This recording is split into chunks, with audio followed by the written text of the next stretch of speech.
So the fourth criteria is to look at different factors to determine this operation is dependent or independent on x and y. So guess what if this arrangement is dependent on x and y? If the arrangement is dependent on x and y, it means there is a higher chance of x and y will pay the liability for this arrangement. This means if they pay his liability, there is a higher chance of being a joint operation. So dependency relates with operation. What if it's independent? If the arrangement is independent from index x and y, x it has a higher chance of settling its liability on its own. This means if it is not dependent, or if the arrangement is independent, there is a higher chance of being a joint venture. So by looking different facts to determine whether the company is dependent or independent, if the information given, for example, if the information given to show us dependence, we call it operation. If there is a dependence, we call it, or if the information given shows independence, we call it a joint venture. This is the four criteria that are useful to classify an arrangement as a joint operation or a joint venture. Good.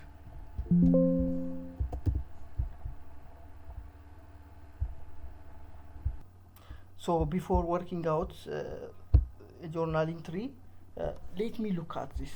Let me say this is a housing project and this is an organization, and let me think this is a joint venture and this is a joint operation. Now x and y has a joint operation, which is a housing project, and x and y has a joint venture, which is a company. So the account statement for the operation will be the cost and the revenue of the operation, or the cost and the revenue of the housing project is not the cost and the revenue of the is the cost and the revenue of the operators itself. So think of this as one. So the cost and the revenue of this housing project is the cost and the revenue of this x and y. So when the housing project gets some revenue, they can think we have got some revenue. X and y can also think they have got some revenue. However, if the cost and the revenue,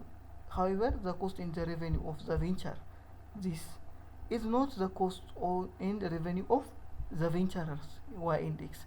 So if this organization gets revenue, x and y will not think they have got a revenue.